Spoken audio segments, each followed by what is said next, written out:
Good evening guys. All ITI student के लिए एक और सुनहरा वैकेंसी जो बीआईएस के तरफ से निकाला गया है, means bureau of Indian standard है। ये जो मिनिस्ट्री ऑफ कंज्यूमर अफेयर्स के अंदर आता है, ये इसके तरफ से वैकेंसी को निकाला गया है। इसमें आईटीआई कैंडिडेट के लिए दो टाइप का वैकेंसी निकाला हुआ है, एक है सीनियर टेक्नीशियन और दो है टेक्नीशियन। यहाँ पे सीनियर टेक्नीशियन का जो वैकेंसी है उसके लिए आईटीआई के साथ साथ अप्रेंटिसशिप का भी रिक्वायरमेंट है, और अगर अप्रेंटिसशिप नहीं है तो आपके पास 2 साल का एक्सपीरियंस का भी रिक्वायरमेंट है यहाँ पे। और यहाँ पे जो टेक्नीशियन का जो वैकेंसी है वो फ्रेश कैंडिडेट के लिए है। वो अगर आप फ्रेशर है तब भी इस फॉर्म को फिलअप कर पाएंगे।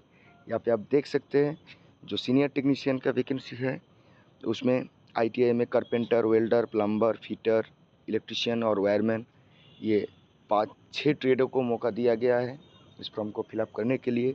इसमें जो सीनियर टेक्नीशियन का जो वैकेंसी है उसमें आपको लेवल 4 का पेमेंट दिया जाएगा।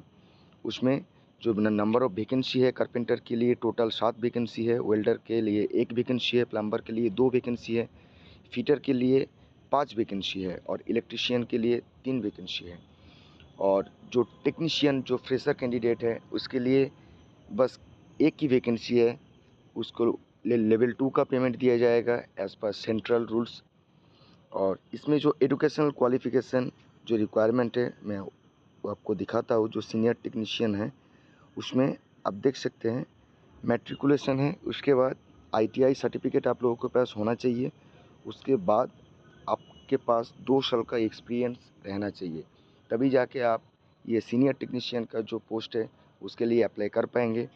और जो टेक्नीशियन का पोस्ट है जिसमें बस 1 ही वैकेंसी था जो फ्रेश कैंडिडेट के लिए था, उसके लिए आपको मैट्रिक पास होना चाहिए, आईटीआई सर्टिफिकेट होना चाहिए और उसके बाद 1 साल का आपका अप्रेंटिसशिप सर्टिफिकेट भी होना चाहिए, तभी जाके आप टेक्नीशियन फॉर्म को फिलअप कर पाएंगे।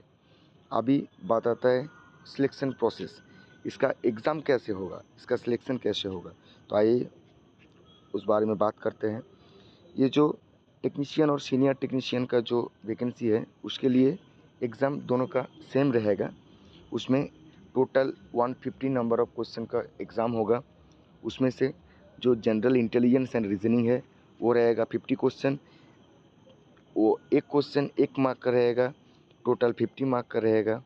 और जो है जनरल अवेयरनेस वो 25 क्वेश्चन का रहेगा, एक क्वेश्चन 1 मार्क्स का रहेगा।